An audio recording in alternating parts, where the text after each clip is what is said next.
Comment est-ce qu'on fait pour protéger une personne vulnérable sans lui enlever sa liberté? C'est vraiment tout le défi qui est au cœur du système français de protection des adultes. Dans cette analyse, on va décrypter ensemble un système qui a connu une vraie révolution. On est passé d'une logique de contrôle, un peu infantilisante, à une philosophie qui vise le soutien et l'autonomie. Et pour nous guider, on ne part pas de rien. On s'appuie sur un document de référence, celui des recommandations de la Haute Autorité de Santé, la H. C'est elle qui pose un peu les règles du jeu, les bonnes pratiques, donc ça nous assure d'avoir une perspective qui est fiable et vraiment experte sur le sujet. Mais au fait, pourquoi est-ce que ce sujet est si important? Eh bien, regardez ce chiffre. Plus d'1 million. C'est le nombre de personnes en France qui sont concernées par une mesure de protection juridique. C'est un chiffre absolument colossal et ça montre bien à quel point ce dispositif est vraiment au cœur de notre société. On en revient donc à la question fondamentale, cette tension qu'on va explorer tout au long de cette analyse. Comment on trouve le juste milieu, l'équilibre parfait entre la sécurité d'une personne et le respect de son droit à décider pour elle-même? Alors, pour y voir plus clair, voici le plan de route. D'abord, on va voir pourquoi la protection est un exercice d'équilibriste. Ensuite, on se penchera sur les 3 principes clés qui la gouvernent. Puis, on verra comment ça se passe en pratique, le parcours d'une mesure, la question cruciale des droits fondamentaux, et on terminera avec le rôle central que joue la famille. Allez, on commence. Première étape, la protection, vue comme un véritable exercice d'équilibriste. C'est là qu'on touche à l'âme, à la philosophie du système. Cette balance, elle illustre parfaitement cette tension de tous les instants. D'un côté, il y a le besoin de protéger, de garantir la sécurité et la sûreté.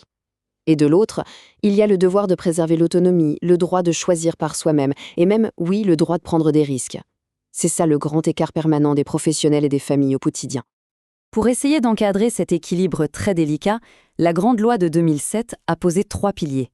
Ce sont 3 principes fondamentaux qui ont vraiment tout changé. Le message ici est très clair.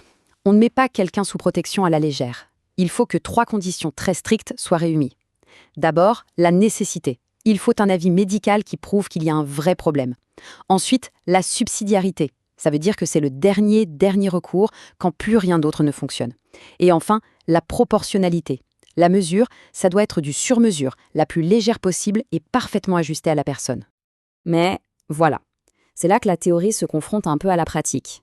La loi nous parle de sur-mesure, de mesure la plus légère possible, mais ce graphique il nous raconte une autre histoire. Regardez, 93% des mesures qui sont appliquées sont les plus lourdes, les plus restrictives. Ça pose une vraie question sur la difficulté à appliquer ce principe de proportionnalité dans la vie de tous les jours. Passons à la 3e partie, le parcours de la mesure. Bon, concrètement, comment ça se met en place tout ça? On va regarder les étapes clés. Le processus est très encadré et c'est fait pour garantir les droits de tout le monde. Ça commence par une demande, qui vient souvent de la famille ou parfois de la personne elle-même. Ensuite, étape obligatoire, l'examen médical pour avoir un avis objectif. Puis, un moment absolument crucial, l'audition. Le juge entend directement la personne concernée. Et c'est seulement après tout ça que le juge prend sa décision. L'une des plus grandes peurs quand on parle de protection juridique, c'est évidemment la perte de ses droits. Cette partie est donc essentielle parce qu'elle montre tout ce que la loi est prévue pour justement protéger les libertés individuelles. Et voilà le changement de mentalité le plus important. La personne protégée est et reste une citoyenne à part entière. Le principe est simple, l'autonomie, c'est la règle. La restriction, c'est l'exception. La personne garde tous ses droits, sauf ceux que le juge décide de limiter, et ça de manière très, très ciblée. C'est une vraie révolution par rapport à ce qui se faisait avant. Alors en clair, ça veut dire quoi?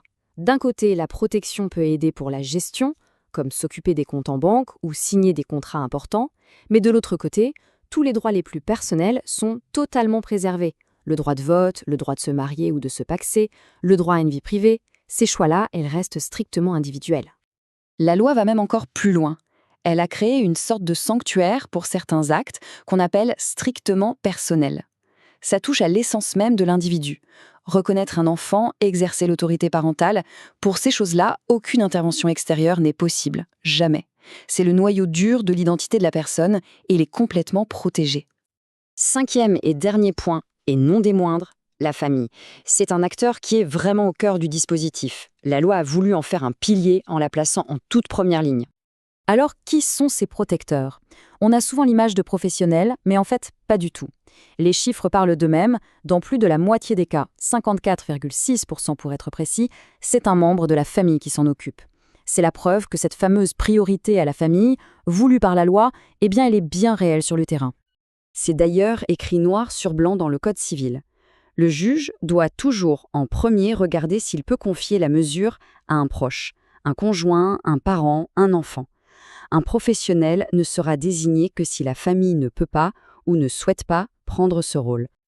Au cœur de toute cette philosophie, il y a une nouvelle façon de voir l'intérêt de la personne. On a fini le temps où l'on décidait à la place d'eux. Aujourd'hui, tout doit partir de la volonté de l'individu. La formule est très parlante. L'intérêt de la personne, c'est ce qu'elle veut, dans la limite de ce qu'elle peut. Ça change absolument tout. Cette citation de la Haute Autorité de Santé, elle résume parfaitement le but ultime de tout ça. Une mesure de protection, ce n'est pas une fin en soi, ce n'est pas une situation figée pour toujours. C'est censé être un tremplin, un soutien temporaire, dont l'objectif final, c'est de redonner assez d'autonomie pour qu'un jour on puisse alléger la mesure, ou même, idéalement, la supprimer complètement. Et donc, après tout ce qu'on vient de voir, la question du début est plus forte que jamais. Est-ce que protéger la liberté d'une personne est aussi important que de protéger la personne elle-même ?